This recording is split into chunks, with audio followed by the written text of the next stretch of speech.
Ini kaitan sama politik, gangguan mungkin terhadap karirnya Mas Gibran ya. Ya. Kan selama ini kan partainya mungkin PSI, Ya. ya itu kan tidak ada di parlemen. Nah sementara kan ini program-program selama 5 tahun sebelum nanti 2029 kan gangguan-gangguan akan terus terjadi nih, termasuk surat untuk dari Purnawirawan, untuk pemakzulan. Nah ini gimana ini Bang, untuk memastikan bahwa situasi politiknya terbackup dengan baik ini. Apakah Pak Jokowi sudah menyiapkan itu? Karena kemarin mau ditawarin P3 juga ya. Iya. Tapi katanya beliau milih PSI. Iya. Ya, gimana ini Bang? Nah, Ya, kembali lagi, ya kan, saya satu orang yang memegang janji Pak Jokowi akan pulang ke kampung ngomong cucu ya Bang. betul. Ya, jadi ya, pernah. saya Ya. selalu mengingatkan itu.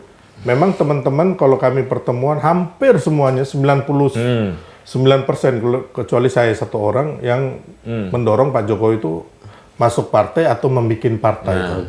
Ya. Kenapa saya nggak mau? Karena saya mengingatkan Pak Jokowi karena janji Pak Jokowi sendiri akan ngomong cucu kan. Terus yang kedua, beliau ini kan sudah di politik itu sudah mencapai tingkatan paling tinggi yang tidak dipunyai oleh siapapun dari Republik ini. Ya mulai dipilih dari wali kota 2 kali dan berhasil, Solo jadi baik, gubernur DKI, terus dipilih sebagai presiden 2 kali, terus kemarin menjadi kingmaker Prabowo Gibran berhasil mengalahkan Bu Mega lah, Surya Paloh lah dan sebagainya gitu loh.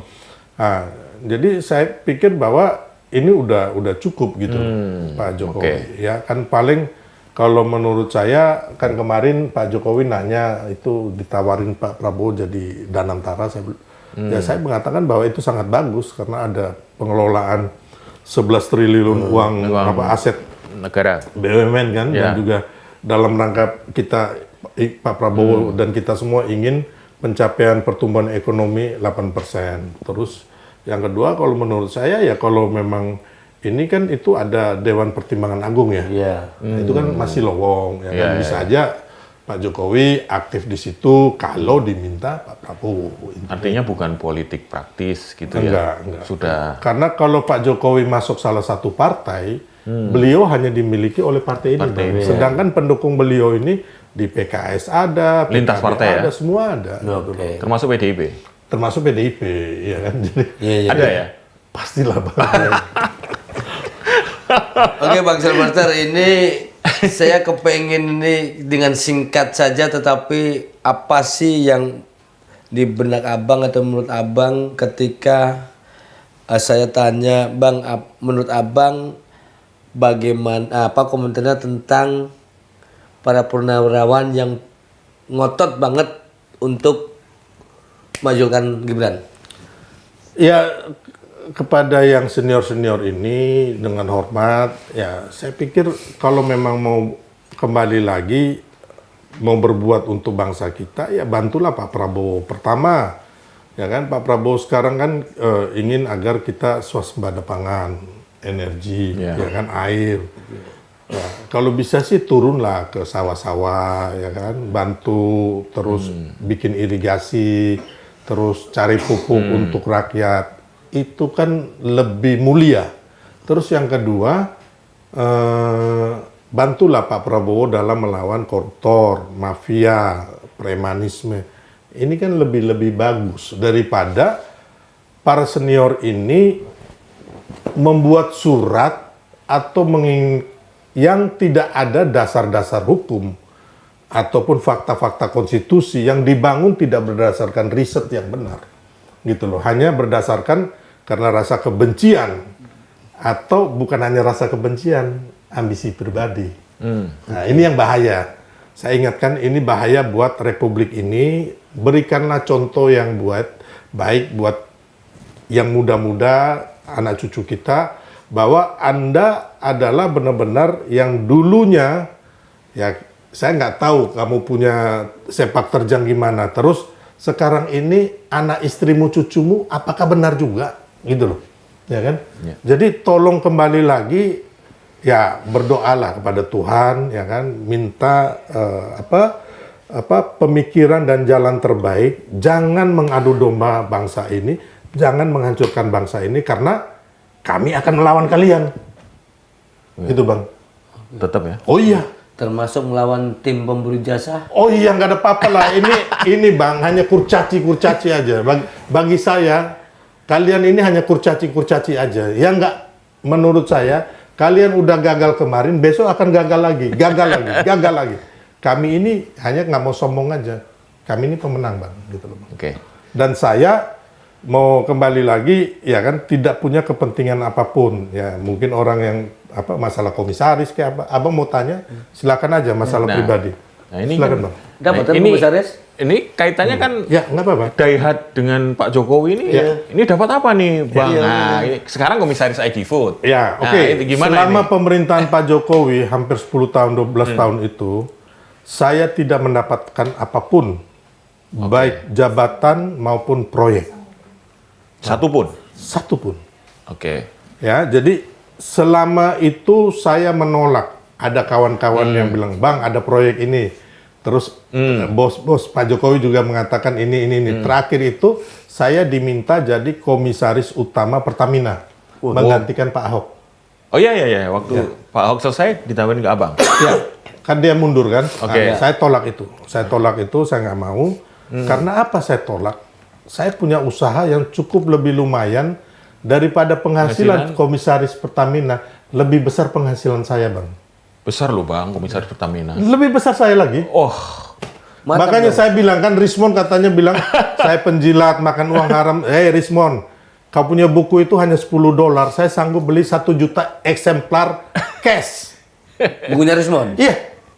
tapi komisaris Pertamina ditolak. Ya. Tapi ID Food diterima nih, lebih kecil. Jadi gini, ID Food itu ceritanya beberapa bulan lalu saya dipanggil Presiden Prabowo. Oke. Terus diskusi. Habis diskusi Presiden bilang, saya dengar katanya sering menolak buat penugasan. Kali ini terima ya. Kita mau swasembada pangan, bantu di holding pangan. Makanya saya terima itu Bang. Jadi intinya itu. Jadi saya bilang tadi, mau komisaris Pertamina, penghasilan saya per bulan lebih besar dari itu. Satu, saya punya showroom mobil, saya punya tambang, saya punya bersama teman-teman bikin startup dengan teman-teman dari luar negeri. Terus ya ada sawit lah, terus intinya saya juga punya kantor hukum yang saya tanganin juga besar-besar Bang. Makanya kalau Rismon hanya jualan buku begitu aduh ampun. Janganlah kau ngomong duit sama saya. Kau lihat mobil-mobil saya beli cash semua. Rumah saya ada di beberapa tempat, tanah-tanah saya banyak. Itu cash semua Bang. Saya nggak ada utang. Oh. Gitu Bang. Ya, jadi intinya memang, ya tapi kadang-kadang kan saya juga nggak mau sombong. Kita hanya makan 1 kali 3 hari, ya kan? Mau ngapain? Yeah. Banyak kegiatan saya membantu masyarakat dengan soulmate. Contohnya orang yang nggak punya kursi roda, nggak mampu beli, kita kasih. Ya, kita renovasi masjid, renovasi kelenteng, gereja, terus UMKM, kita pedagang-pedagang itu kita dampingin Bang. Apabila ada yang minta duit ke mereka, oknum aparat dan preman itu, kita bantu, kita nggak pernah. Itu udah saya lakukan semenjak dari tahun 2005. Ya. Terus kayak kemarin waktu COVID, saya membagikan hampir 200.000 paket sembako. Waktu COVID? Ya, di Banten, di DKI, di Jabar. Siapapun, agama apapun, suka apapun kita bantu. Saya punya mobil ambulan gratis, terus saya juga punya waktu kita bikin suntik vaksin dan sebagainya. Nah, intinya saya sendiri pun waktu COVID saya juga ikut mengantar orang yang kena COVID meninggal terus ke rumah sakit, saya ikut. Bang, gitu. Intinya bahwa apa yang mereka tuduhkan saya sebagai penjilat itu jauh sekali ya. Nggak bener ya? Iya. Jadi kayak kemarin umpamanya ya, kayak saya ya istilahnya si Rocky Gerung itu saya. Itu gimana itu ceritanya tuh? Nah, jadi Rocky Gerung itu kan sempat viral itu. Ini manusia tukang bohong dan juga playing victim ya. Jadi ceritanya awalnya itu waktu itu acara ILC Karni Ilyas, dia memfitnah Pak Jokowi mengatakan Pak Jokowi bersama Mas Gibran dan juga si siapa namanya cucunya itu Jan Etes yang umur 10 tahun akan menguasai IKN. Terus yang kedua, Pak Jokowi itu iri hati sama Bu Mega dan Pak SBY yang punya partai, makanya mau ambil alih PDIP sama Golkar. Berarti kan ini manusia tahu masa akan datang, terus tahu hati Pak Jokowi. Ya kan? Ini manusia tukang tipu, tukang bohong nih, Bang. Ya, playing victim juga. Terus saya bilang sama dia, Bung Rocky, Anda ini paranormal atau Tuhan? Ya kan? Kok bisa tahu hati orang dan masa depan? Terus dia bilang apa? Dia bilang saya itu onderdil, Bang. Nah, terus acara di Aiman. Setelah itu dia kabur. Dia kabur ya, saya nggak mungkin kejar dia juga kan. Ada si Bang Karni. Masih lagi syuting itu. Nah, waktu di Aiman, dia datang, dia terlambat. Kami udah duduk. Saya angkat tangan begini, dia nggak ngangguk. Oh, udah. Tapi saya udah dalam hati, saya bilang kalau kau sampai ngomong saya dungu dan sebagainya, saya akan tempeleng kau, nggak ada urusan. Saya nggak ada urusan mau presiden ke, menteri ke, jenderal, nggak mau kenal saya setelah itu, media nggak mau tayang saya, nggak ada urusan.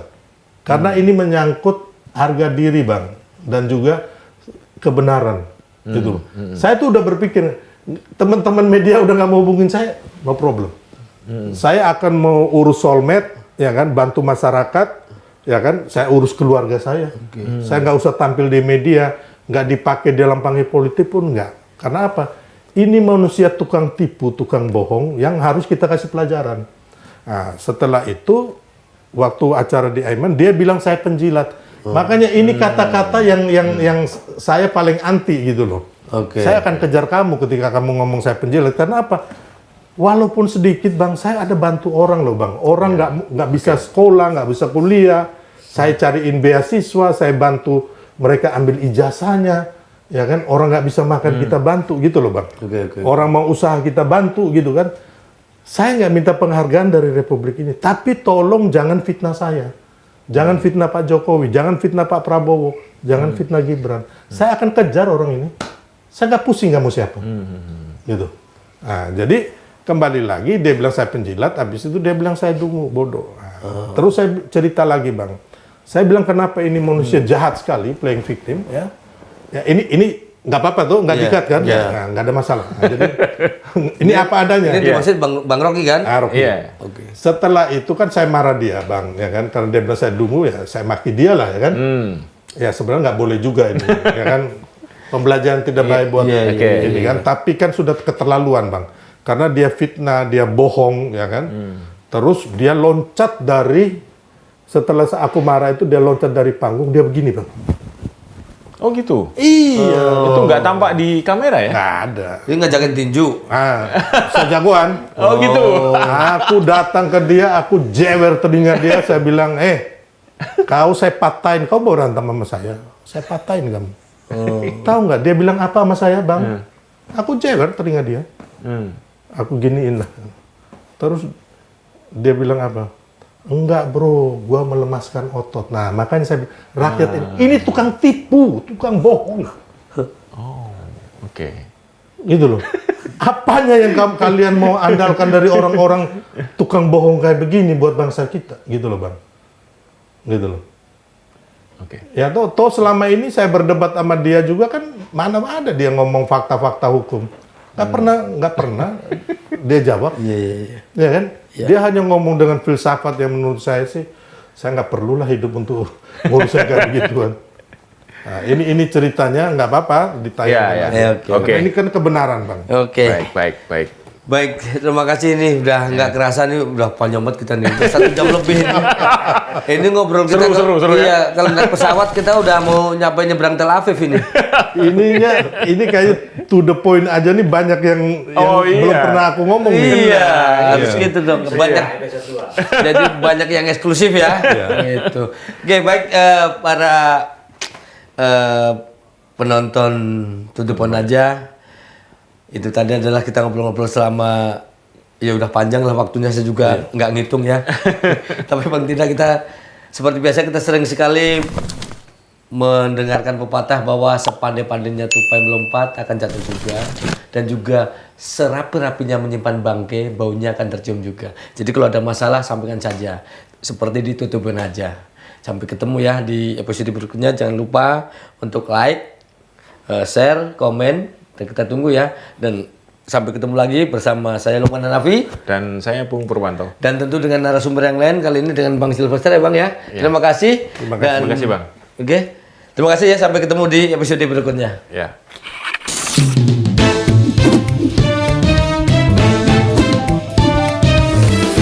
To the point aja.